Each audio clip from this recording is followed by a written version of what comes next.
rois des rois, le Tout-Puissant, bien-aimé, comme je le dis tout le temps, si une parole ne te prépare pas à l'éternité, au ciel, elle ne vaut pas la peine. Parce que notre but sur la terre, c'est d'aller au ciel, c'est d'aller un jour à la rencontre de notre Seigneur Jésus-Christ de Nazareth. Mais avant de commencer, nous allons encore écouter un peu la musique. Avant de commencer notre sujet, nous parlons de la délivrance. Parce que comme je vous ai dit, c'est le mois de la délivrance. Et nous allons parler de la délivrance. Tu as besoin d'être délivré. Tu dois, shalom à vous, soyez bénis, shalom, shalom, shalom, shalom. Tu as besoin de la délivrance.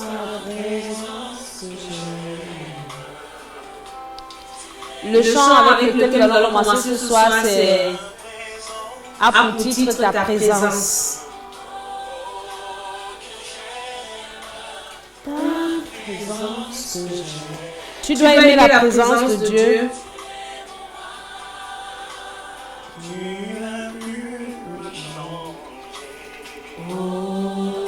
Me changer, tu as pu me changer. Tu as pu me toucher. Tu as pu me toucher.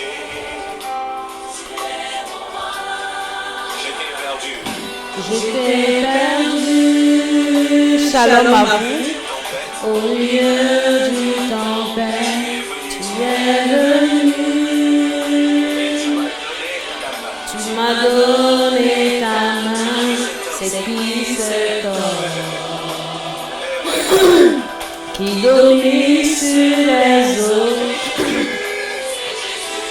le roi des rois. Je t'ai perdu. Au milieu d'une tempête, tu es venu. Tu m'as donné ta main, c'est qui cet homme qui domine sur les eaux, c'est Jésus le roi des rois. Après tout, je t'aime.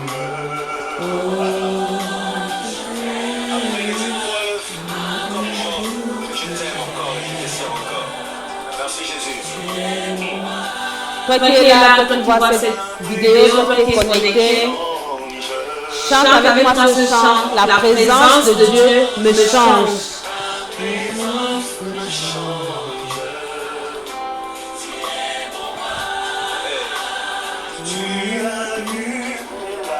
Il a vu tes larmes.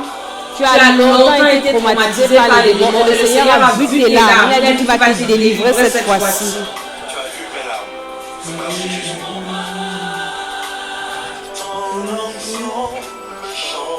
L'onction du Saint-Esprit te change.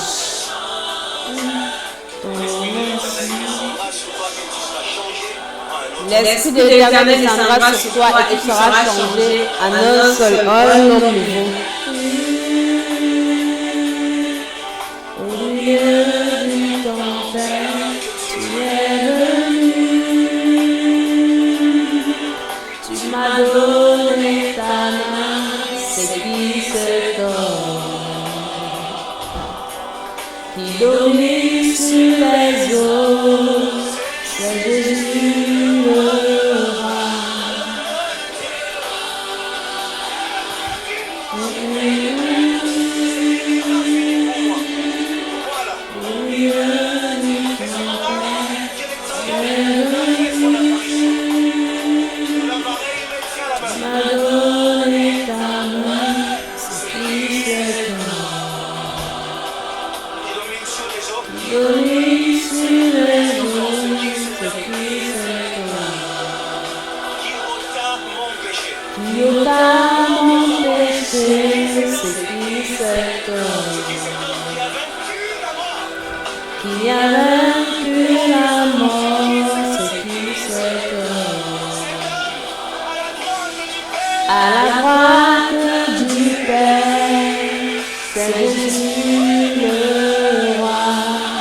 des rois.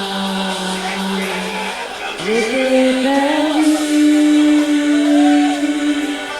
au milieu d'une tempête, tu es venu.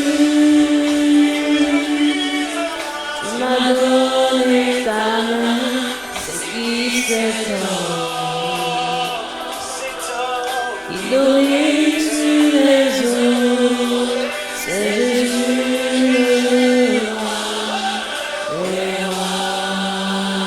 Balance la main, célèbre ton Dieu. Ton roi est là. Ta souffrance est finie. Tes larmes vont sécher. Parce que ton roi est là. Ton péché est pardonné. Effacé et oublié. Parce que ton roi est là. Célèbre-le. Toi qui étais malade, toi qui étais faible, tu peux danser, tu peux dire je suis fort. Ton roi est là, j'aime, ton Dieu est là. J'aime quand tu es là. C'est tellement facile quand tu es là. Je ressens la paix en moi quand tu es là. J'aime quand tu es là. Amen, amen, amen, amen. C'est toujours un plaisir, c'est toujours avec une grande joie. Et pour moi, c'est toujours un privilège. C'est pas un acquis, c'est jamais un acquis de se tenir et de parler de la part de Dieu. C'est vraiment une bénédiction et c'est un honneur. Donc c'est pour ça que je veux bénir le Seigneur d'avoir fait de moi sa servante. Je bénis également le Seigneur pour l'homme qu'il a utilisé pour faire de moi sa servante, c'est-à-dire mon Père spirituel.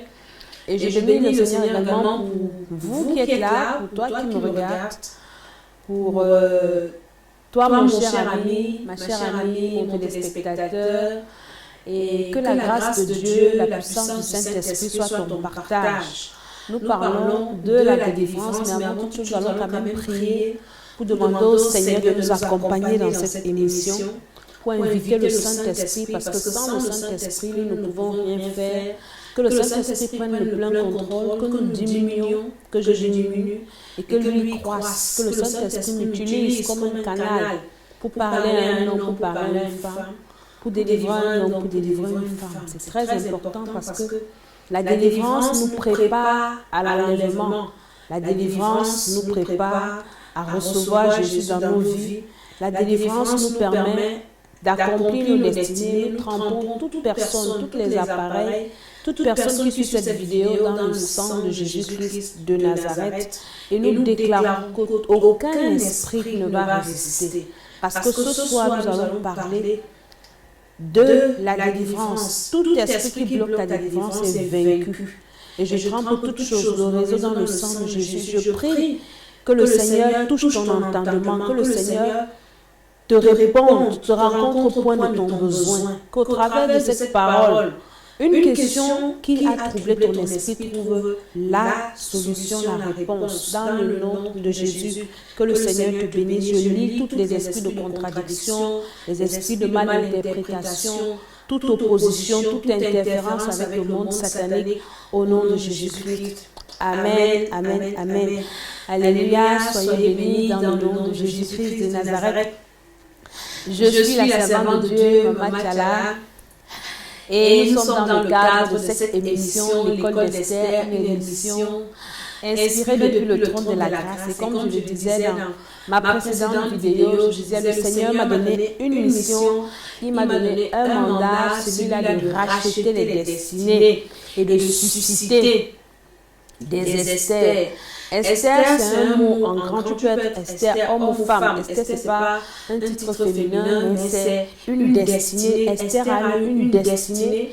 Et la destinée d'Esther a été une destinée de bénédiction, une destinée prophétique. Et le Seigneur m'a dit, je t'ai équipé afin que tu suscites des Esther, que tu introduises les hommes dans leur destinée, parce que tu es une femme de destinée.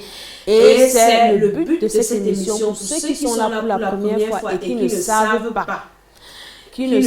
pas pourquoi le but est là. Et pour ceux qui pensent qu'une femme ne peut pas leur partager ou apporter la parole de Dieu, ils sont priés de traverser leur route parce que le Seigneur est capable d'utiliser toute personne pour te parler de Dieu. Alléluia. Et ce soir, nous parlons de la délivrance. Comme je l'ai introduit dans ma première vidéo qui parlait de la délivrance, je disais notre première délivrance, la délivrance du péché originel. Parce que Adam nous avait mis dans les problèmes. Et quelqu'un qui cherche la délivrance, c'est quelqu'un qui n'est pas libre. La délivrance, c'est le fait de chercher à être libéré d'un poids, libéré d'un joug, libéré d'une situation, d'un problème. Et le premier problème de l'humanité pour lequel Jésus-Christ est venu, c'était le péché originel, ce péché qui nous a condamnés à la mort éternelle. Parce que quand Dieu a créé l'homme, l'homme est destiné à vivre éternellement. C'est que sur la terre, il ne devait pas avoir de problème, il ne devait pas avoir de maladie, il ne devait pas avoir de mort. Mais la désobéissance d'Adam nous a condamnés à la souffrance et à la mort éternelle parce que l'homme était devenu séparé de Dieu. D'où l'intervention de Jésus de Nazareth qui a dû descendre, lui qui est Dieu, il est descendu lui-même pour venir régler ce problème. Et il nous a accordé la plus grande délivrance et la première qui est la délivrance du péché originel. Donc, et une fois qu'on est délivré du péché originel, on a besoin également d'être délivré de beaucoup de choses. Parce que nous avons été engendrés d'un homme qui est... Et nous avons hérité de ces liens, comme l'apôtre Pierre le dit, je crois, dans 1 Pierre ou 2 Pierre, chapitre 1er, verset 18, la vaine manière que vous avez hérité de vos parents, la vaine manière de vivre. Donc, une fois que nous sommes nés d'un homme ou d'une femme, nous avons hérité beaucoup de liens, et ce sont ces liens parfois qui nous poursuivent. D'où l'importance de suivre sa délivrance. Donc j'invite vraiment ceux qui n'ont pas suivi l'introduction de mon propos à chercher la précédente vidéo où j'ai parlé de la délivrance. Et je dis toujours avant de commencer mes vidéos, je dis à tout le monde qui m'écoute que bien aimé, une fois que tu es sur la terre, si tu es arrivé, tu es né, il y a un jour tu es né, tu as une date d'anniversaire et tu es sur la terre, sache que tu dois quitter aussi cette terre un jour. Parce que la vie sur la terre n'est pas éternelle. La vie sur la terre, c'est un passage. La Bible dit que nous sommes des étrangers et des pèlerins sur la terre. C'est un passage. C'est pour ça que la durée de vie selon Dieu est à 120 ans. Il n'y a pas d'homme éternel sur la terre. Tous les hommes qui sont nés sur la terre sont morts. Le seul homme qui est venu sur la terre, qui est mort et qui est encore vivant, c'est Jésus-Christ de Nazareth. Il est ressuscité. Donc si nous sommes sur la terre, c'est pour préparer notre vie après la mort. La vie après la mort est la vie la plus longue. Elle s'appelle l'éternité. Et il y a deux destinations. Il y a le ciel, il y a l'enfer. Qu'on ne te trompe pas, toi qui es en train de m'écouter, que tu peux décider de vivre comme tu veux sur la terre. Et après, quand tu meurs, tu vas dans un purgatoire où on va dire des messes pour toi. Et après, ta vie va changer. Et après, tu vas partir au paradis. C'est faux. C'est très faux. Une fois que tu es sur la terre, c'est toi qui décides où tu iras après ta mort. Soit au ciel, soit en enfer. C'est toi qui décides. L'Ecclésiaste pouvait dire, donc Salomon, dans l'Ecclésiaste, le chapitre 9, quand il parle de la brièveté de la vie, il dit, dans le verset 4, En effet, celui qui est associé à tous les vivants peut avoir confiance. Et même un chien vivant vaut mieux qu'un lion mort. Les vivants, en effet, savent qu'ils mourront, mais les morts ne savent rien. Pour eux, il n'y a plus de salaire puisque leur mémoire est oubliée. Donc, il est en train de dire qu'en fait, un chien mort, un chien vivant est plus important qu'un lion mort. Ça veut dire quoi? Ça veut dire qu'une fois que tu es mort, ton cas est scellé. On ne peut plus prier pour toi parce qu'il continue en disant que les morts ne savent rien et pour eux, il n'y a plus de salaire. Puisque leur souvenir est oublié, leur amour, leur haine, leur jalousie ont péri, ils n'auront plus aucune part à tout ce qui se passe sous le soleil. Pourquoi? Parce que c'est quand tu es encore sous le soleil, quand tu es encore sur la terre des vivants, que tu peux décider de où tu vas passer ton éternité. Une fois que tu es mort, c'est fini. Il n'y a plus de prière pour toi. On ne peut plus, c'est-à-dire, quand on pense bien, quand on fasse de bons témoignages de toi sur la terre, ça n'a plus aucune incidence. Une fois que tu rends l'âme, ton âme va vers sa destination qu'elle aura choisie sur la terre. Je m'amuse souvent pour beaucoup de personnes qui sur la terre n'aiment pas entendre parler de Dieu. Peut-être une vidéo comme celle-ci. Dieu va te permettre de la suivre. Et tu vas insulter, tu vas commencer à raconter des bobards. Tu vas insulter ceux qui parlent de Dieu pendant que tu vis. Tu vas critiquer ceux qui vont dans les églises. Tu vas insulter les pasteurs. Tu ne vas jamais lire la Bible. Tu vas lire la Bible sur le livre des Blancs. Mais quand tu vas mourir, tu vas quand même vouloir qu'on porte ton corps et qu'on amène dans une église où on parle de Dieu. Et tu vas vouloir passer ton éternité avec quelqu'un que tu as passé le temps à haïr pendant ta vie sur la terre. C'est vraiment déplorable et c'est trop bête. C'est pendant que tu vis que tu dois commencer à aspirer à vivre avec Dieu au ciel. Et pour cela, il y a un chemin tracé. Je disais toujours, il y a deux destinées. Il y a la destinée terrestre et il y a la destinée éternelle. Et ta destinée éternelle est la plus importante. Parce qu'après ta vie sur la terre, il va falloir que ton âme aille rester pour l'éternité quelque part. Et si tu n'as pas Jésus-Christ de Nazareth comme ton Seigneur et Sauveur, parce que c'est lui seul qui est vivant, c'est le ressuscité, c'est lui seul qui nous réconcilie avec Dieu le Père, parce que nous avons été séparés de Dieu le Père par Adam, par le péché d'Adam. Et une fois que tu as reçu le Seigneur Jésus comme ton Seigneur et Sauveur, ton éternité, la porte pour le ciel est déjà ouverte. Et maintenant que la porte s'ouvre, il y a un chemin à suivre. Parce que recevoir le Seigneur ne veut pas dire que c'est pour l'éternité que tu as reçu le Seigneur. Tu peux également perdre ton salut. Le diable avait le salut, il a perdu le salut. Recevoir Jésus t'introduit maintenant sur le chemin du ciel. Et Jésus a dit, le chemin qui mène au ciel, la porte est étroite. Et il y en a peu qui passent par là. Il y en a beaucoup qui reçoivent le Seigneur, mais qui refusent de passer par ce chemin du ciel. Et maintenant que tu reçois Jésus-Christ de Nazareth, le ciel, pour le ciel, tout chemin ne mène pas au ciel. Comme on dit vulgairement dans le monde, que tout chemin mène à l'amour. Je suis désolée, tout chemin ne mène pas au ciel. Le seul chemin qui te mène au ciel s'appelle Jésus-Christ de Nazareth, parce qu'il est le chemin, il est la vérité, il est la vie. Je vous parlerai de la vérité un jour, quand le Seigneur, si le Seigneur le permettra. Et une fois que tu as reçu Jésus-Christ, maintenant tu es sur le chemin du ciel.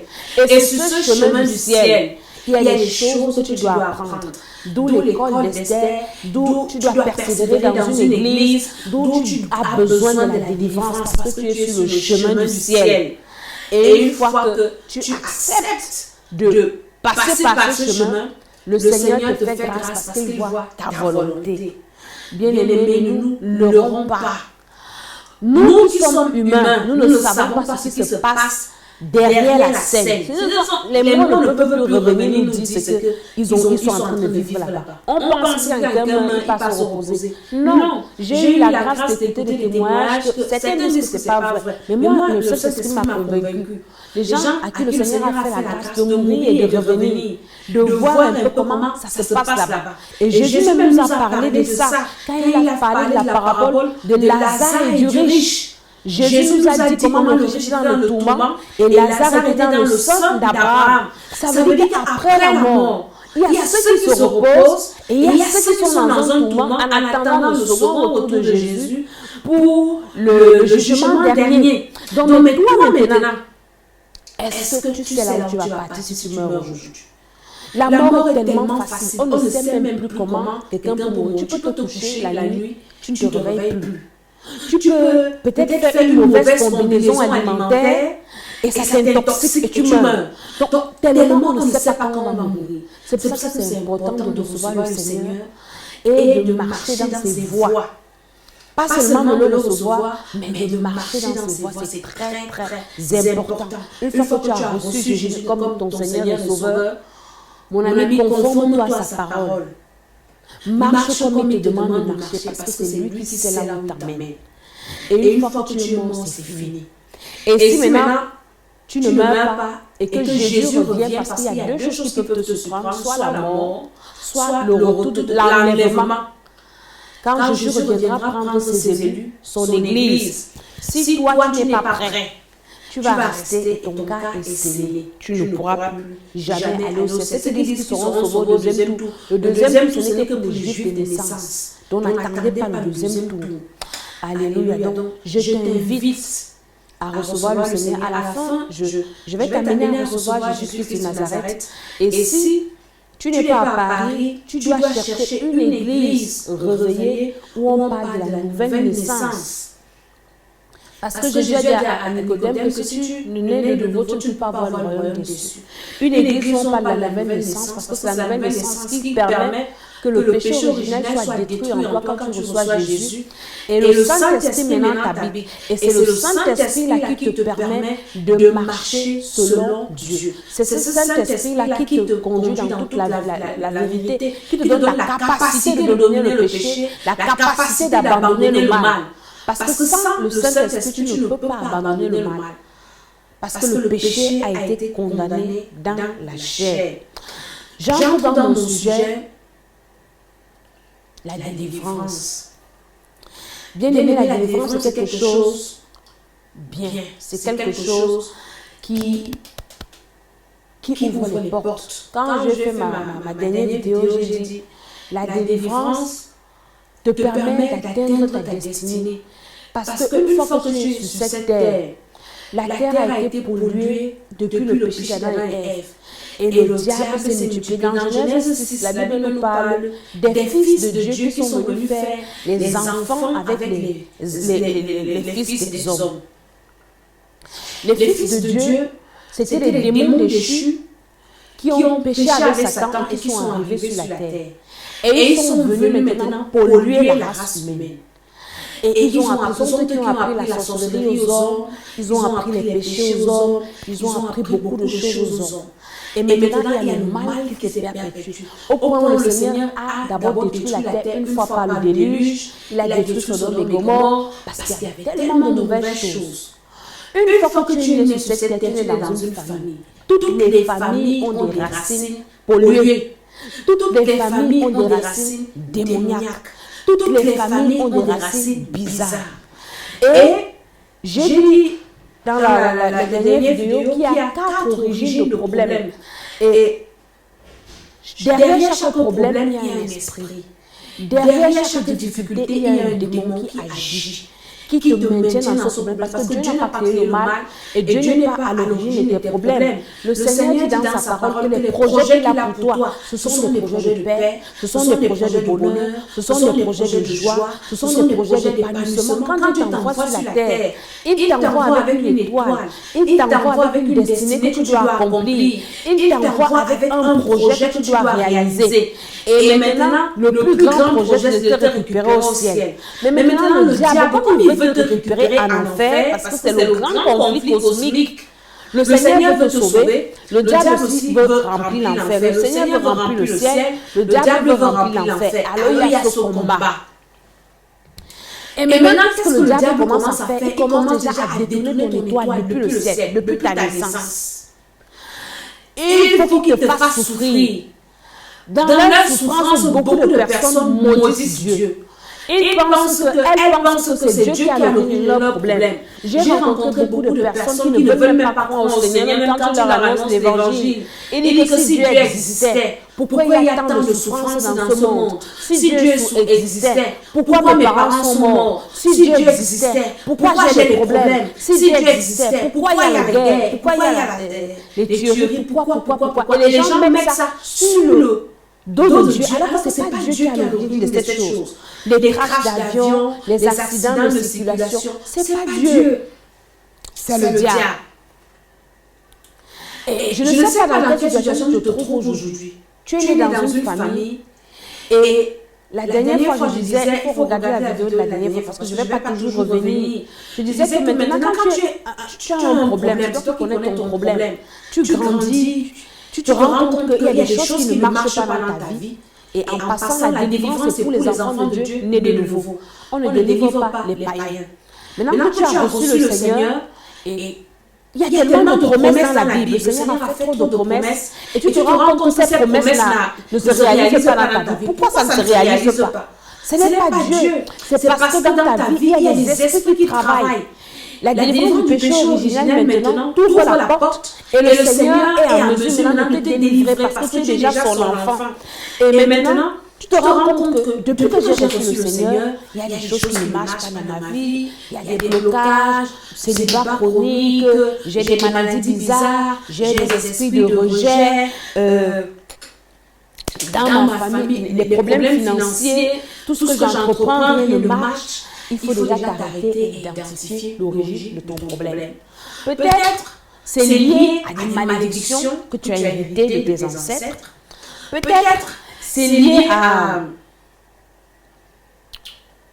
tes péchés personnels toi-même, des choses que tu as faites, des alliances que tu as tissées, la mauvaise vie que tu as menée. Peut-être tu es malade parce que tu as mené une mauvaise vie et tu as contracté des maladies. Peut-être aujourd'hui tu es en prison parce que tu as été malhonnête et tu as escroqué les gens ou bien les gens ne te font plus confiance. Il faut identifier l'origine de ton problème. Et maintenant, une fois que tu as identifié l'origine de ton problème, c'est déjà un bon pas. Et il y a aussi une quatrième source de malheur, c'est la jalousie, la méchanceté. Il y a quelqu'un qui peut te voir, il voit ton étoile et il décide de te nuire. C'est un peu comme dans le cas de l'Égypte, où Pharaon a demandé de tuer tous les nouveau-nés. Il y a aussi le cas de Hérode. Les mages lui avaient dit qu'il y a un roi qui doit naître. Et le gars, il fallait qu'il protège son royaume à tout prix. Il a commencé à tuer tous les petits-enfants. Pourquoi? Parce qu'il voulait empêcher un roi de naître. Et c'est là où le Seigneur, l'ange apparaît à Joseph pour dire, va cacher l'enfant. Donc peut-être tu es dans ta famille, un beau bébé, il y a des enfants comme ça qui naissent, qui sont beaux. Et ceux qui ont les yeux, quand ils viennent te voir, en même temps, je profite pour parler aux mamans que quand tu accouches ton enfant, ce n'est pas tout le monde qui doit venir voir ton enfant.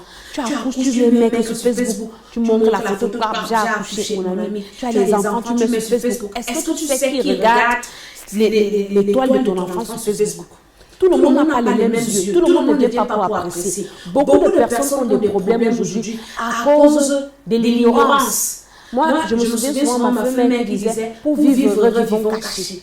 Il ne faut pas trop exposer sa vie. Donc peut-être quelqu'un, quand tu es né, il ou elle a vu ton étoile, elle a dit, mais cet enfant-là, si on la laisse, elle va réussir, elle va devenir une grande femme, il va devenir un grand homme, et on vient détourner ton étoile, on vient t'envoûter. Et maintenant, tu grandis, peut-être que tu étais sage à l'école, et une tante ou un oncle, ou bien même un professeur à l'école a vu ton intelligence. Il a commencé à faire des implications. Il a volé ton cerveau pour donner à son enfant. Et quand tu deviens bête à l'école, et ça te poursuit, tu as les trous de mémoire, tu ne comprends pas. Pourtant, tu étais brillant à l'école, mais tout d'un coup, ça ne marche plus. Tout d'un coup, ça ne va plus. Tout d'un coup, tu as des problèmes. Donc, il faut identifier l'origine de ton problème. Et maintenant, une fois que tu as identifié, tu as besoin de la délivrance. Et la délivrance ne se fait que par des hommes de Dieu.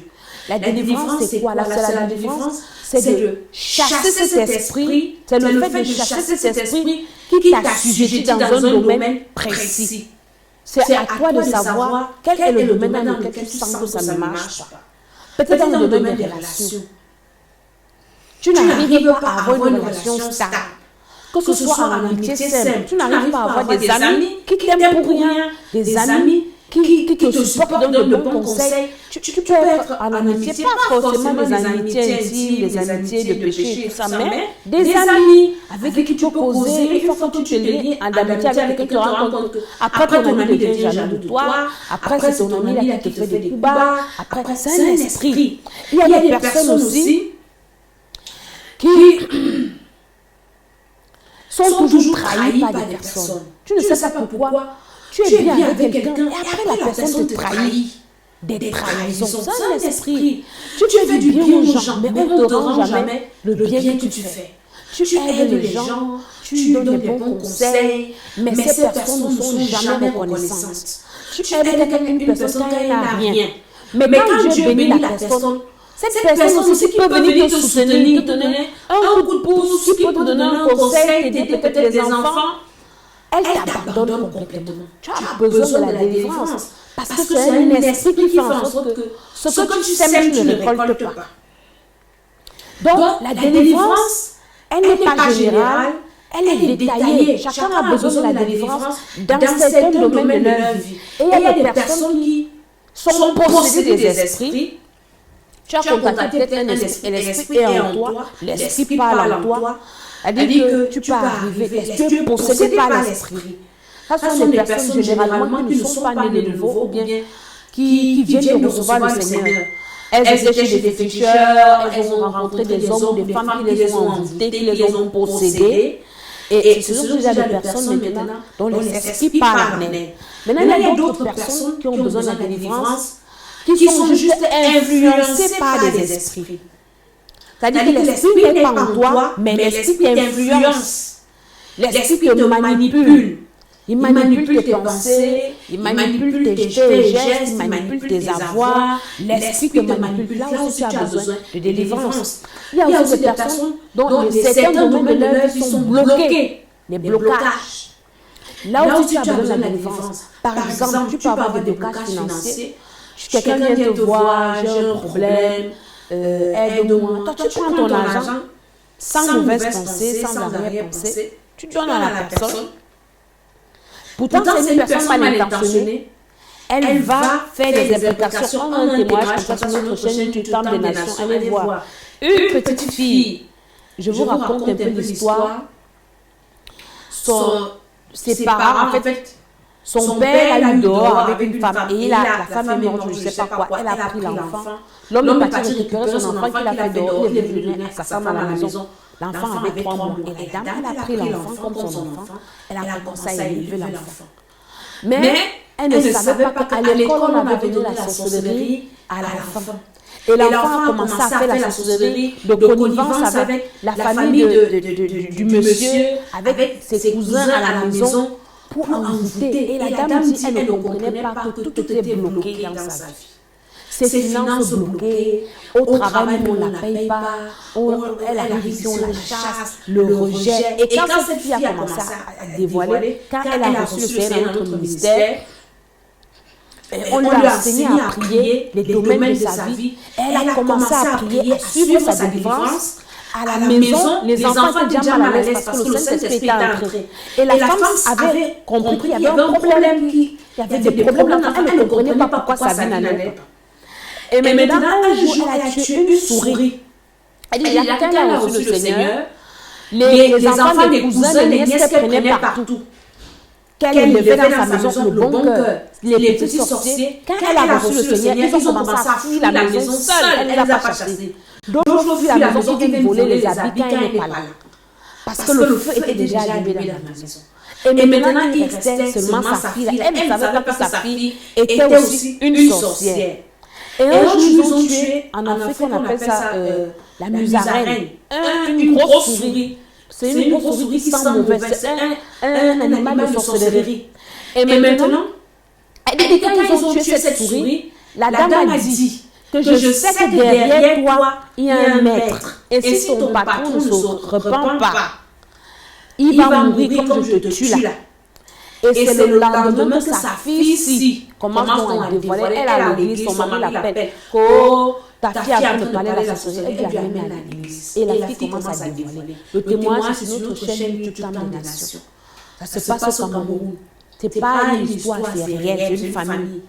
Et maintenant, elle commence à dire comment elle a invité l'argent de sa mère.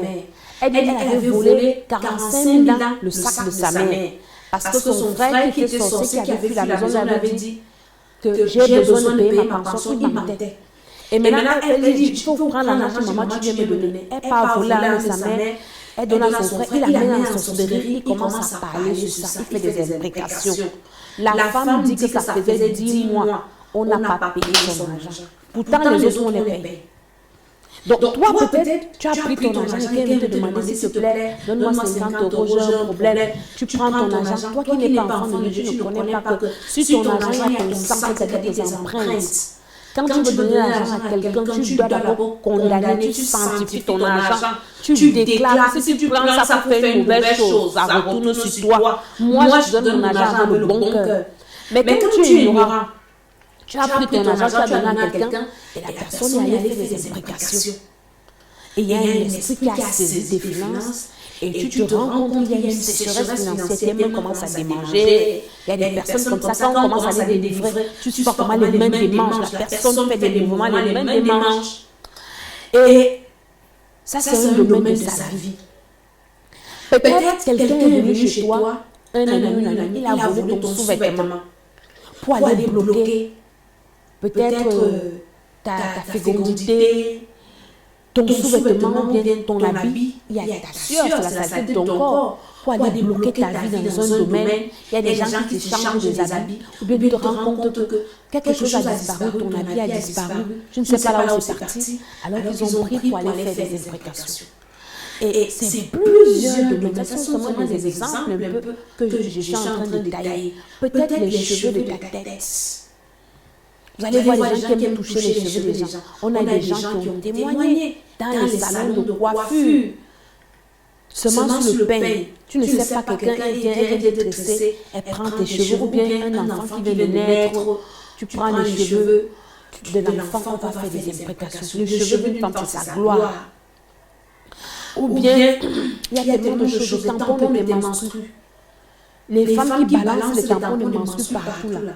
Ça ne se passe pas comme ça. Même si tu jettes à la poubelle, est-ce que tu connais l'identité spirituelle des gens qui viennent ramasser les ordures chez toi? Il faut faire attention.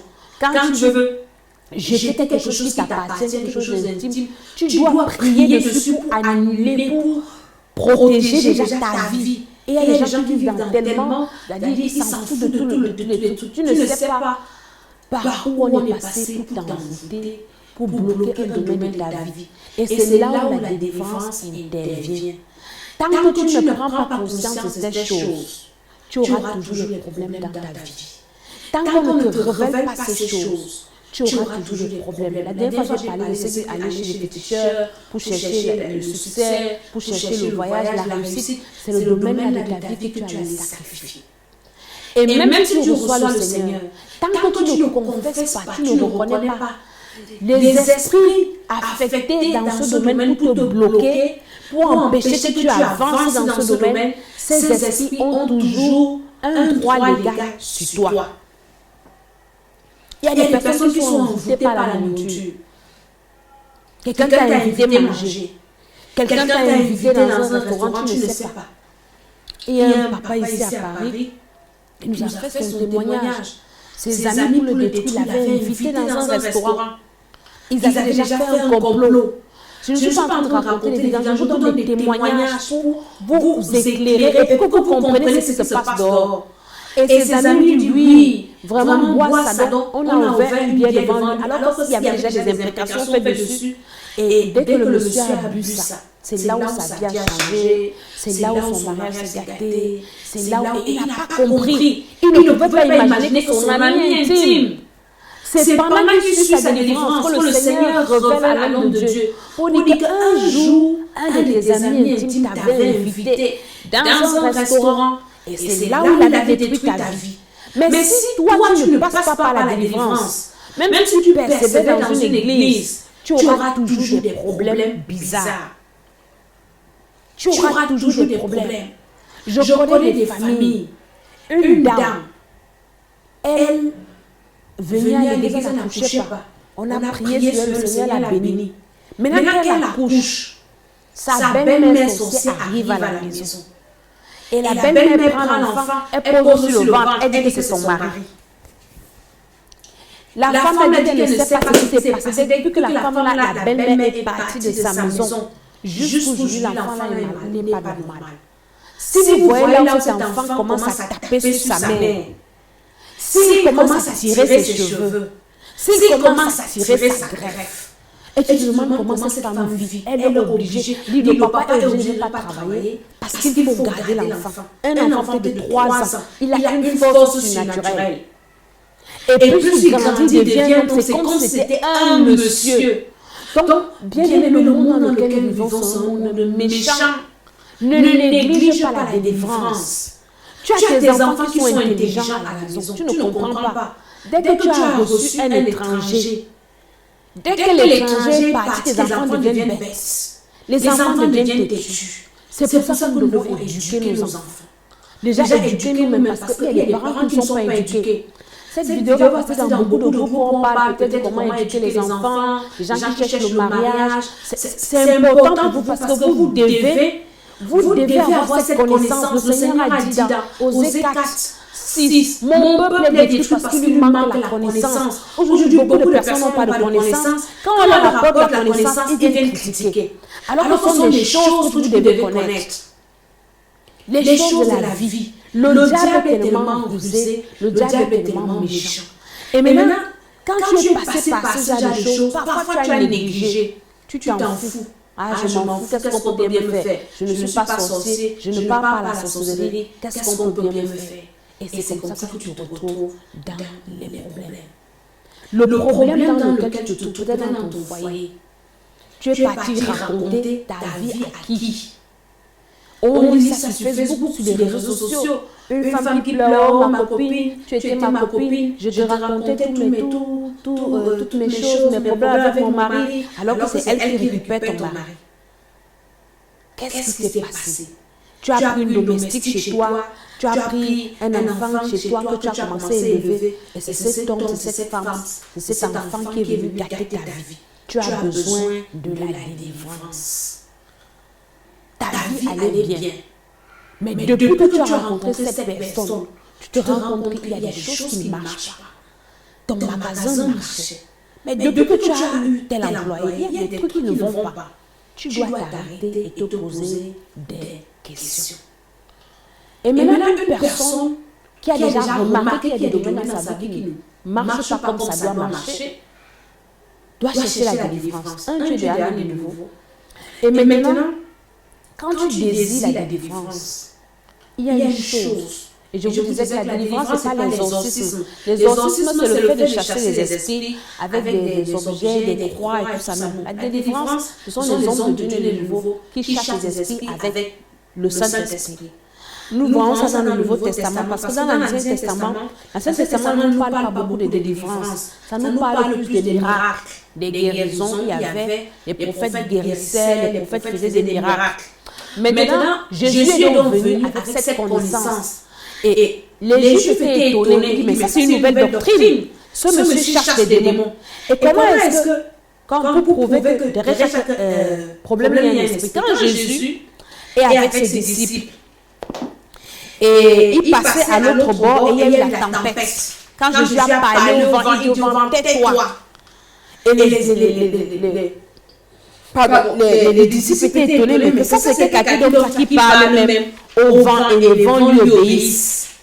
Jésus savait qu'il y avait un esprit qui avait soulevé le vent et qui voulait l'empêcher d'arriver de l'autre côté parce qu'il y avait un homme qui devait être délivré de l'autre bord, à l'autre bord. Donc Jésus savait que derrière chaque problème, il y a un esprit. Derrière chaque situation, il y a un esprit. C'est pour ça qu'il dit au vent, silence. C'est à l'esprit qui demandait de se taire. Maintenant, quand tu cherches la délivrance, tu dois déjà prendre conscience et tu dois demander au Seigneur de te diriger vers un homme de Dieu, vraiment homme de Dieu, qui a l'onction nécessaire pour te délivrer. Donc, la délivrance, toi-même, tu dois prendre ta délivrance au sérieux et demander au Seigneur de te diriger.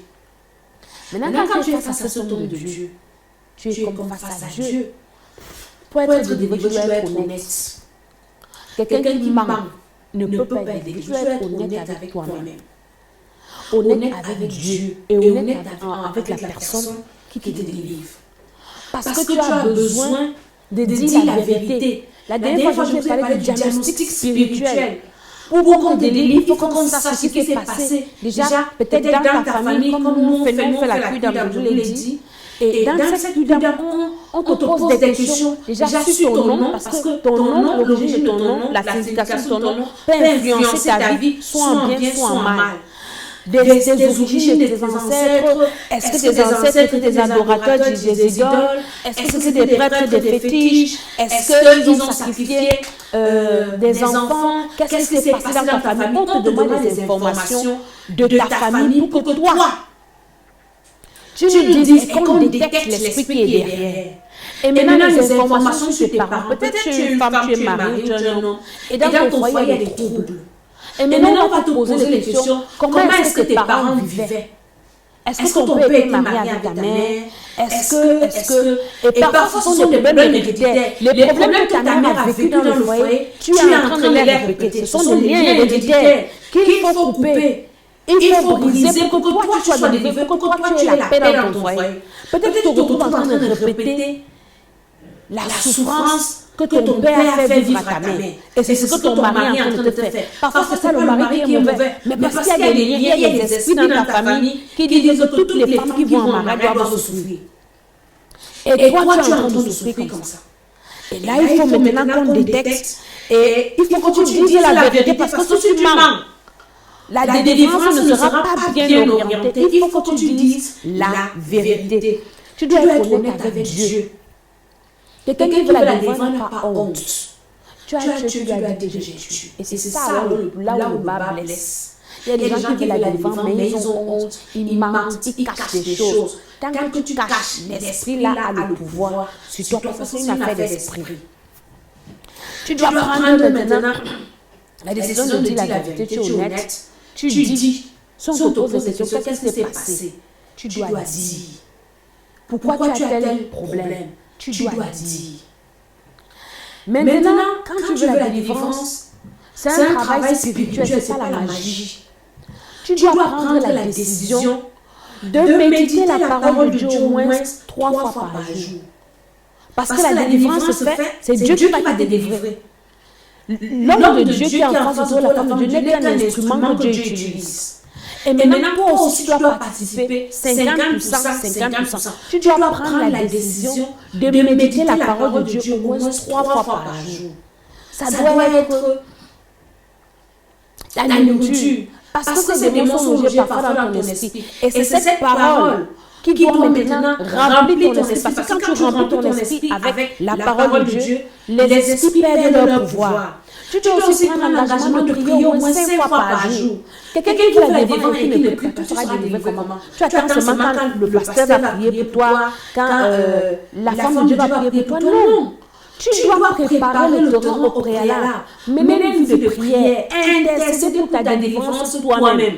Demande au Seigneur de sanctifier ton esprit parce qu'il y aura des choses que Dieu va passer par ton esprit pour te révéler. Et si ton esprit n'est pas sanctifié, Dieu va passer par les rêves, il va passer par... Donc tu dois prier pour que le Seigneur sanctifie ton esprit. C'est dans ton esprit que la délivrance se passe. Donc tu dois prier, tu dois méditer la parole de Dieu. Ça doit être ton travail à toi. Ça doit être ta nourriture. Lis la Bible. Si tu ne savais pas lire la Bible avant, lis la Bible. Commence à lire. Il y a des personnes, les esprits ont tellement possédé leurs esprits. Les démons possédent leurs esprits, elles n'arrivent pas à lire la Bible. Si tu commences à lire la Bible, tu dors. Cherche même la Bible audio. Pendant que tu travailles, tu mets ça, ça commence à tourner. Ou bien les chansons de Dieu, ça va remplir ton esprit. Pendant que tu fais autre chose, la parole de Dieu remplit ton esprit. Ton esprit doit être rempli de la parole de Dieu si tu veux la délivrance. Et maintenant, tu dois persévérer dans une église. Là, on te délivre.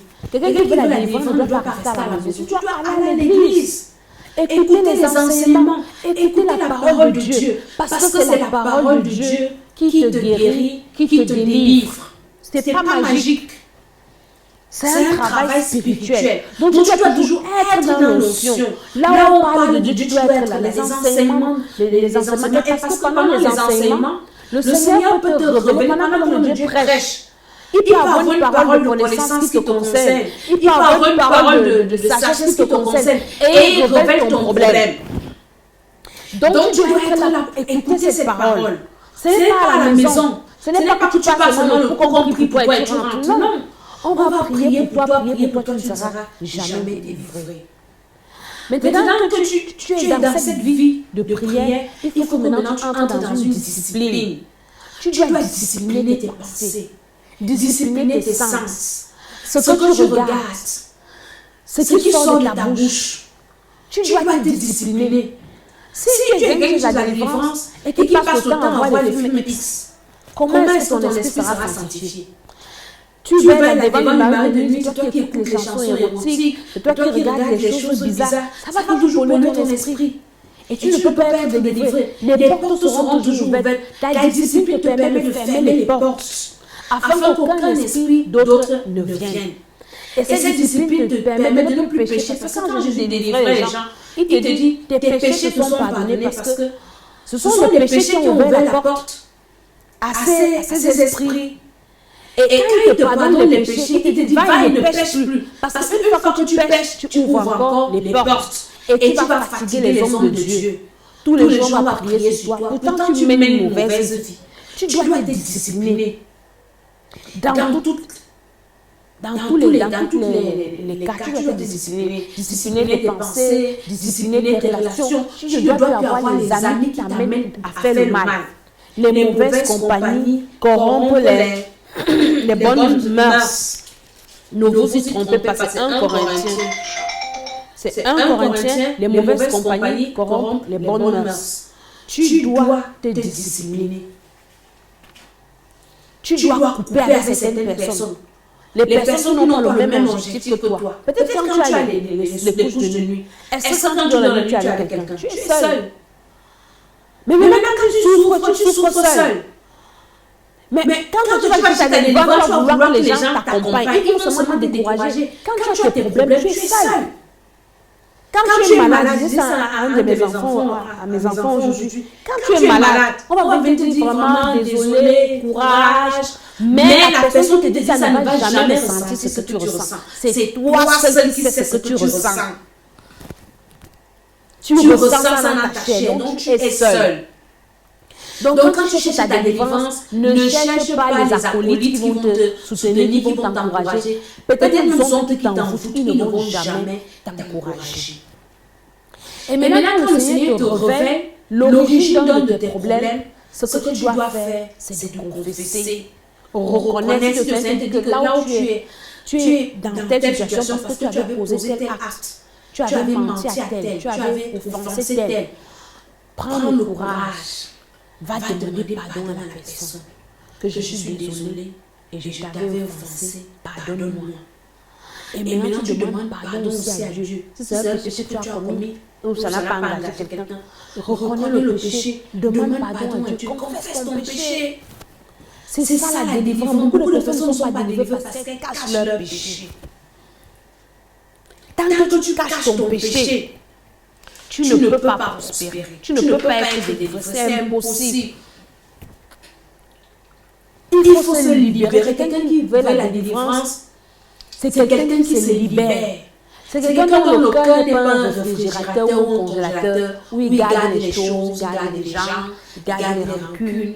Tant que tu veux la délivrance, c'est dans ton cœur, tu as des gens à qui tu gardes rancune. Ton cœur, c'est un congélateur, ton cœur, c'est un frigo, où il y a des paquets de gens et tout ça. Tu ne peux jamais être délivré. Jamais être délivré. Tu veux être délivré, tu dois mettre la parole de Dieu en pratique. Parce que c'est la désobéissance à la parole de Dieu qui t'a mis dans les problèmes. La désobéissance des ancêtres qui t'ont mis dans les problèmes. Maintenant, il faut que tu obéisses.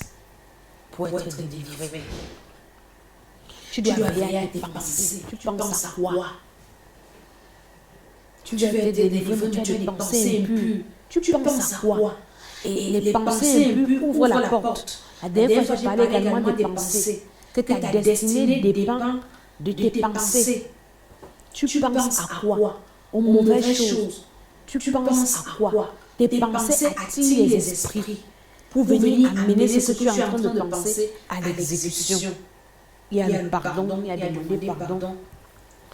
Et je vais terminer, c'est long, on va parler de la délivrance parce que cela va nous permettre. Et je sais que beaucoup de personnes seront délivrées dans le nom de Jésus-Christ de Nazareth. Bien aimé, si tu veux être délivré, voilà un secret que je vais te donner. Et un secret qui marche. Déjà, c'est un supérieur qui délivre un inférieur. Donc tu ne peux être délivré que par quelqu'un. Si tu cherches la délivrance et que tu es dans un ministère ou dans une église, si tu veux être délivré, il faut poser des actes. On appelle ça entrer en compte avec la personne qui t'enseigne. Entrer en compte avec la personne qui te délivre. Ce n'est pas que tu achètes la prière. Ce n'est pas que tu achètes la délivrance. Non. Tu ne on ne doit pas te dire ça. Tu dois savoir ça. C'est le monde spirituel. Il faut toujours entrer en compte avec la personne qui t'enseigne la parole. Ça, la Bible dit de ne pas venir voir les hommes de Dieu les mains vides. Si quelqu'un prie pour toi, il n'a pas besoin de te faire le sacrifice. Toi, tu dois connaître que pour entrer en compte, pour que sa prière ait effet sur moi, il faut que je pose un acte, que je fasse un sacrifice, que je donne pour l'avancement de l'œuvre de Dieu, que j'entre en compte. C'est comme ça, c'est le terme. Entrer en compte avec la personne qui s'occupe de ma délivrance. Et tu vas voir, faire des sacrifices pour l'avancement de l'œuvre de Dieu.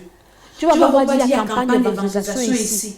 Et tu sais que pendant cette campagne d'évangélisation, les hommes et les femmes seront délivrés. Tu dis, Seigneur, je vais s'aimer. Pendant que tu vas délivrer les hommes et les femmes, tu penseras à moi. Et je te dis que ça va accélérer ta délivrance. Je ne sais pas dans quel domaine. Par exemple, si tu es quelqu'un qui a passé le temps à aller chez les bonnes aventures, tu as fait des sacrifices chez le diable. Et une fois que tu donnes l'argent chez les magiciens, les diseurs de bonne aventure, les féticheurs, tu sacrifies tes finances. Mais maintenant, pour racheter tes finances, tu dois aussi sacrifier dans la maison de Dieu.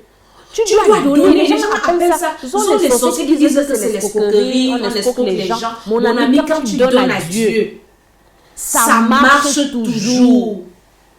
Je vous assure. Même si le démon là est comment, quand tu fais des sacrifices, laisse tomber. Dieu va te, ton argent va revenir. On ne prie pas pour devenir riche. Et le Seigneur maintenant va libérer tes finances. Il y a une dame, ces jours-ci. Je vous parle de ça parce que c'était ma vie. Tout ce que moi j'ai eu dans ma vie, comme je vous ai parlé, que j'avais des problèmes de délivrance. Tout ce que je vous dis là, c'est ce que j'ai fait. Et ce qui a accéléré la délivrance dans ma vie sont les sacrifices. Moi, quand il faut donner à Dieu, je ne compte pas. Je ne réfléchis pas. Je m'en fous de toi qui... Je dis, je donne pour l'œuvre de Dieu. Et quand tu donnes pour l'œuvre de Dieu, ne t'en fais pas, ça marche. Ça marche. Les enfants de Dieu souffrent aujourd'hui, sont dans la pauvreté, ne sont pas délivrés parce qu'ils n'ont pas compris ce principe. Le principe de la semence. Exode 8. Genèse 8. Tant que le ciel et la terre subsisteront, la semence et la moisson subsistera. L'hiver et l'été, le soleil et la pluie, ça va subsister. Tu sèmes, tu récoltes. Regardez comment nos frères musulmans, les gars sèment. Ils donnent, ils font des œuvres. Dernièrement, j'ai parlé de... Je crois que les apôtres disent Corneille. Dieu dit à Corneille, tes prières et tes aumônes sont montées. Les prières de Corneille ne sont pas montées seules. Les aumônes ont permis que ces prières aussi montent. Et quelqu'un, je vais vous donner un exemple dans la Bible avant de finir, qui a obtenu sa délivrance par le sang. Abraham. Il y a tellement. Dieu fait la promesse à Abraham. Dieu dit à Abraham, sommes dans Genèse. Je crois qu'on va finir par là. Abraham, je vais te donner un fils, tu seras le père d'une grande nation. Dieu raconte des histoires, Abraham prophétise sur Abraham. Il y a tellement de promesses dans la parole de Dieu. Pourquoi ça ne s'accomplit pas dans ta vie? Quelqu'un m'a dit que Dieu a donné les promesses, pourquoi ça ne s'accomplit pas, tout ça.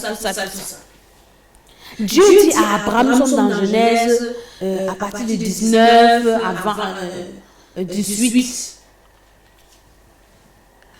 Et dans Genèse 16, et sur beaucoup de Genèse, Dieu dit, je vais te donner un fils. Abraham était l'ami de Dieu. Vous savez comment Isaac vient après 25 ans? Dieu décide de détruire Sodome et Gomorrhe. Il envoie des anges. Il dit, allez me voir ce qui se passe à Sodome. Écoutez-moi très bien. La Bible dit dans Genèse 18 que Abraham était assis chez lui et il a vu des gens passer. Les gens ne partaient pas chez Abraham, ils partaient à Sodome. Abraham s'est levé, il a couru. Il est parti accoster ces hommes. Il dit, pardon, papa, venez chez moi. Il y a la nourriture chez moi, je vais vous laver les pieds, je vous donne à boire, si vous venez de loin. Abraham est parti provoquer, il ne savait pas qui provoquait sa délivrance. La délivrance de sa femme de la stérilité. Abraham, vraiment, Abraham les amène chez lui. Abraham dit à Sarah, fais vite. Dans le verset 18 de Genèse 18, qu'est-ce qui se passe?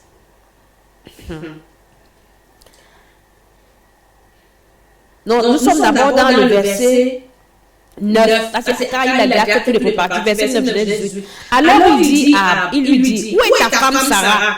Il répondit, elle est là, dans la tente.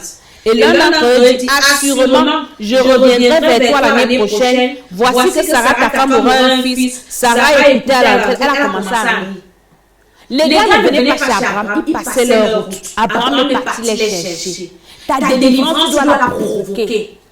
En posant des actions, en faisant des sacrifices. Tu n'as pas besoin qu'on te demande.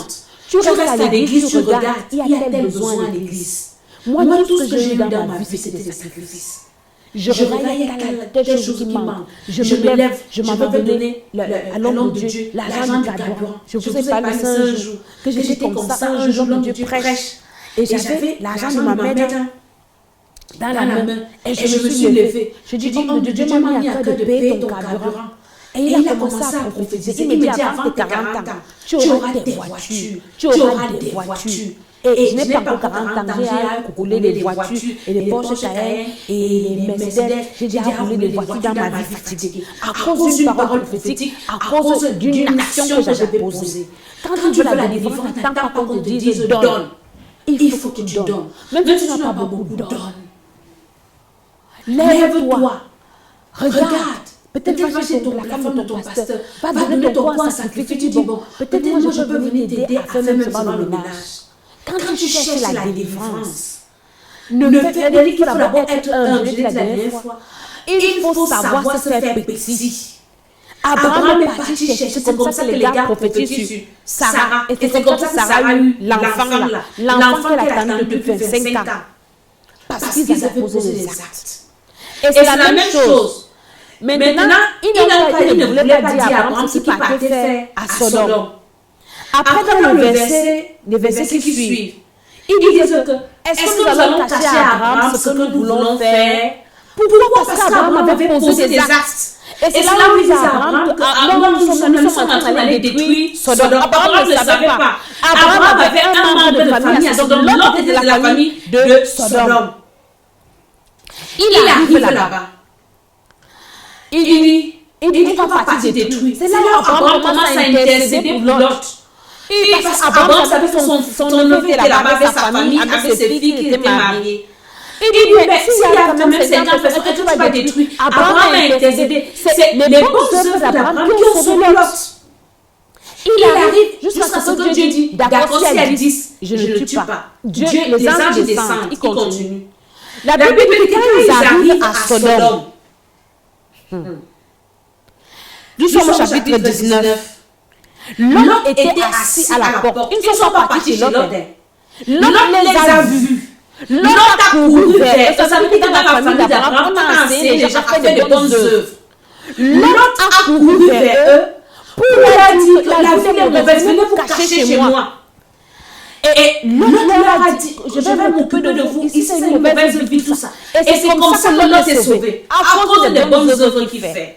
Tu veux être délivré, tu dois apprendre à poser des bonnes œuvres, à poser des œuvres, à faire du bien aux hommes de Dieu. Quand les gens disent que Dieu a dit, Jésus ne prend pas l'argent. Quand vous lisez, quand Jésus envoie ses disciples, il faut lire la Bible. Quand il envoie ses disciples, il dit, vous avez reçu gratuitement, donné gratuitement. La suite, il dit quoi? Ne prenez ni bourse, ne prenez ni sac. La maison dans laquelle on vous reçoit, si elle vous accueille favorablement, que votre Père reste dans cette maison parce que l'ouvrier mérite son salaire. Les gens lisent la Bible, ils coupent les phrases, ils commencent à raconter des bêtises. Il faut lire souvent jusqu'à la fin. Si Jésus envoie ses disciples et il leur dit de ne prendre rien pour la mission, ça veut dire quoi? Après, il dit l'ouvrier mérite son salaire. Ça veut dire quoi? Ça veut dire que quand il va finir de travailler, toi qui as reçu la bénédiction, tu dois entrer en compte avec lui. Après, celui qui donne un verre d'eau à un prophète en qualité de prophète reçoit la récompense du prophète. Qu'est-ce que ça veut dire? Ça veut dire quoi? Ça veut dire que tu entres en compte avec le prophète, tu reçois sa bénédiction. En d'autres termes, tu n'entres pas en compte, tu peux pas recevoir sa bénédiction. Donc, il y a des principes bibliques, il y a des principes spirituels qui marchent. J'espère que tu as écouté cette vidéo du début jusqu'à la fin. Toi qui cherches la délivrance. Si tu commences à mettre ces petites choses en pratique, je ne sais pas dans quel domaine tu cherches la délivrance. Peut-être que tu veux des enfants. Dieu va ouvrir tes cœurs. Peut-être que tu as des problèmes financiers. Sème dans la maison de Dieu. Il y a une famille à Paris. On parlait du sacrifice pour le temple et tout ça. Elle s'est levée pour 1000 €. C'était ses derniers 1000 €. Et dernièrement, elle appelle. Elle dit qu'elle est au travail, son patron l'appelle. Son patron lui dit, mais depuis que tu es ici, tu n'as pas de prime. Je vais commencer à donner une prime de 500 € tous les mois. Pourquoi? Parce qu'elle a fait le sacrifice. Qu'on ne vous trompe pas. Ça marche et ça paye. Pourquoi les musulmans font les sacrifices? Est-ce que les musulmans ne sont pas bénis? Les plus musulmans sont les qui? Ce sont les juifs, ce sont les musulmans. Les gars s'aiment. Ils connaissent les principes. Ils connaissent les principes. Et ce sont des principes qu'on ne doit pas négliger. Tu veux être béni, sème. Tu vois un homme de Dieu qui déclare une parole sur toi, n'attends pas qu'il va te demander, prends, tu donnes. Mon ami, l'offrande ne va pas aller pour toi. Je m'arrête là. Si tu as pris les notes, commence à appliquer ces choses et tu vas voir que ta délivrance va venir. Ta délivrance viendra certainement dans n'importe quel domaine de ta vie. Il y a aussi l'histoire de la femme tsunamite. C'était une femme stérile. Dans 2 Rois chapitre 4 verset 8 je crois. La femme tsunamite, elle ne faisait pas d'enfant. Elle a vu Élisée passer. Elle a reconnu que c'est un homme de Dieu. Elle appelle Élisée chez elle. Elle voit son mari construire une chambre à l'homme de Dieu. Elle lui donne à manger. Elle n'a pas connu son problème à Élisée. Elle a un problème de démons de stérilité. Elle a fait du bien. Élisée a été touchée. Mais la femme, si même elle veut quoi, elle me fait du bien. Qu'est-ce qu'elle veut? C'est Géasi qui dit à Élisée, elle n'accouche pas. La femme n'a pas dit son problème. Mais la femme posait des œuvres. Elle construit la maison à l'homme de Dieu, elle nourrit l'homme de Dieu, elle pourvoit aux besoins de l'homme de Dieu. Elle ne lui dit pas ce qui est son problème. C'est un jour comme ça, elle appelle et puis Géasi dit quel est son problème. Élisée l'appelle, dit tu vas accoucher. La femme dit que l'homme de Dieu ne me manque pas. Mon mari dit je vais accoucher comment? Il dit à la même époque. Pourquoi les œuvres? Il y a des personnes qui te sauvent la vie parce que tu donnes. Quelqu'un vient te tenter, tu prends, tu donnes, Dieu te protège à cause de ce que tu as fait. Si je continue, on va arriver jusqu'au matin. Alléluia. Je vais prier pour un homme, je vais prier pour une femme. Déjà, je vais te conduire au Seigneur. Toi qui ne connais pas encore le Seigneur, faut que tu reçoives Jésus comme ton Seigneur et Sauveur. Et tu dois faire cette prière avec moi. Seigneur Jésus, j'ai entendu ta parole. Et je veux te recevoir ce soir comme mon Seigneur et Sauveur. Je remets ma vie entre tes mains. Sauve-moi du péché originel. Je demande pardon pour le péché d'Adam, les péchés de mes ancêtres et mes péchés personnels. À partir de ce soir, je veux m'engager à te suivre. Inscris mon nom dans le livre de vie et accorde-moi le don du Saint-Esprit. Au nom de Jésus-Christ. Amen. Si tu as fait cette prière, tu as reçu le Seigneur. Si tu ne peux pas venir me rencontrer, cherche un homme de Dieu qui prêche la nouvelle naissance. Tu lui dis que tu as reçu le Seigneur à l'école d'Esther. Il va te baptiser. Parce qu'après, il faut que tu sois baptisé. Il te baptise et tu persévères dans son église. Cette émission, ce n'est pas parce qu'on veut les membres, non.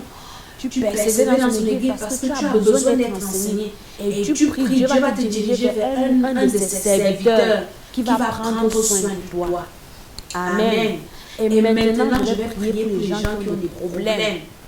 J'ai dit que derrière chaque esprit, il y a derrière chaque problème, il y a un esprit. Je ne sais pas quel est le problème que tu as. Mais je parle en tant que servant de Dieu. J'envoie le Saint-Esprit chez toi maintenant. Je connais des personnes qui ont été délivrées au travers de la télé. Au travers de la télé, elles ont été guéries. Au travers de la télé, elles ont été restaurées.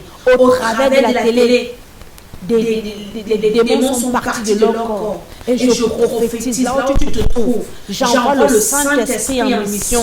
Le Saint-Esprit s'est introduit chez toi pour déloger tout esprit qui se cache derrière ce problème. Peut-être c'est un problème physique, un problème financier, un problème de maladie, un problème héréditaire. Que le feu du Saint-Esprit maintenant descende pour renverser les autels de ta famille, ces autels qui crient contre toi, pour renverser les esprits méchants que des personnes jalouses qui ne veulent pas voir ta réussite ont envoyé pour bloquer un domaine de ta vie. Le feu du Saint-Esprit, peut-être c'est une maladie. Tout esprit derrière cette maladie qui veut te cribler, lâche prise au nom de Jésus-Christ de Nazareth. Et tout esprit derrière un problème dans ta vie, j'ordonne à cet esprit de se taire. Dans le nom de Jésus-Christ de Nazareth. Et je déclare qu'il y a la paix. Tout esprit derrière les problèmes qu'il y a dans ton foyer, je chasse ces esprits au nom de Jésus. Derrière les problèmes qu'il y a derrière tes enfants, les problèmes que tu as dans ton lieu de service, les problèmes spirituels que tu as. J'ordonne à tous ces esprits de libérer ta vie maintenant au nom de Jésus. Ces esprits qui marchent dans ton corps, je prends l'autorité. J'invoque le feu du Saint-Esprit, le sang de Jésus maintenant, le sang de Jésus dans ta maison. Ces esprits qui marchent dans ta maison, tu entends les bruits sur le toit de ta maison chaque nuit. Ce sont des esprits qui viennent, des sorciers qui viennent faire des réunions. Je prends l'autorité maintenant, j'envoie le feu chez toi. J'envoie le feu au nom de Jésus. Partout on est en train de faire des cabales contre ta vie. Le feu du Saint-Esprit descend maintenant. Partout on fait des interprétations sur ton nom. On fait des envoûtements sur des choses qui te représentent. Le feu du Saint-Esprit te libère. Libère ton étoile, libère ta destinée. Libère au nom de Jésus. Les esprits envoyés pour manipuler ta vie. Je détruis les esprits de manipulation. Et je déclare ta libération dans quelque domaine que ce soit. Dans quelque prison dans laquelle tu te trouves. Toutes les prisons spirituelles, les prisons physiques, les prisons médicales, les prisons financières. J'ouvre maintenant les portes de ces prisons et je te libère. Dans le nom de Jésus-Christ de Nazareth, je libère ton âme, je libère ton esprit, je libère ton corps, je libère tes finances, je libère ta famille, je libère tes comptes, je libère ton foyer. Au nom de Jésus-Christ de Nazareth, le feu du Saint-Esprit te libère là où tu te trouves. J'invoque le feu, le feu du Saint-Esprit libère ta vie, libère tes activités, libère tes projets, libère ta famille, libère au nom de Jésus. Je déclare, je dis que tu vas recevoir là où tu te trouves. Le Saint-Esprit te touche là où tu es. Le Saint-Esprit te libère. Tout esprit d'oppression, les esprits qui t'oppressent, reçois le feu du Saint-Esprit, reçois la libération du Saint-Esprit. Au nom de Jésus, cette chose qui marche dans ton corps, le feu du Saint-Esprit commence maintenant à détruire cela. Au nom de Jésus, cet esprit qui vient t'oppresser la nuit, le feu de l'alliance, le feu de l'alliance, au nom de Jésus-Christ, cet esprit qui t'empêche de lire la Bible. Quand tu veux lire la Bible, tu commences à dormir. Le feu du Saint-Esprit libère ta zone de tension. Cet esprit de mort, tu rêves toujours des morts. J'envoie le feu du Saint-Esprit qui te déconnecté avec ces esprits de mort au nom de Jésus. Partout où on fait des envoûtements, des imprécations contre toi, je déclare ta libération. Les esprits d'accident, je te libère au nom de Jésus. Tous les esprits de malheur, les esprits de malchance, les esprits de blocage, j'ordonne à ces esprits de libérer ta vie au nom puissant du Seigneur Jésus-Christ de Nazareth. Et c'est par la puissance de cet esprit que je prie maintenant afin que le Seigneur te libère. Que le Seigneur libère ta destinée qui a été emprisonnée. Le feu du Saint-Esprit libère ta destinée, libère ton âme, libère tes projets, libère ton esprit. Au nom de Jésus-Christ, libère ta maison. Je déclare la paix dans ta vie. La paix dans ton foyer, la paix dans ton corps, la paix dans tes finances, la paix dans tes projets, la paix dans tes entreprises, la paix dans ton corps, dans ton âme, dans ton esprit, la paix avec ton Créateur, au nom de Jésus-Christ de Nazareth. Par la puissance de cet esprit, reçois la paix de Dieu, la paix dans tout ce que tu vas entreprendre. Je dis la paix au nom de Jésus-Christ. Et c'est au nom puissant du Seigneur Jésus-Christ que j'ai prié. Et je déclare que tu es délivré au nom de Jésus. Amen, amen, amen. L'adresse de l'église sera au bas de la vidéo. Ne reste pas à la maison, il faut que tu persévères. Tu dois prier. Derrière chaque problème, il y a un esprit. Alors il faut prendre autorité derrière sur cet esprit, le lier et l'envoyer dans les abîmes des ténèbres. Et tu verras comment ta vie sera libérée. Nous allons continuer avec la délivrance. C'est un sujet très vaste. Et selon ce que le Saint-Esprit va me révéler, selon les problèmes des uns et des autres, il y a la délivrance des foyers, la délivrance des liens ancestraux, la délivrance des malédictions personnelles.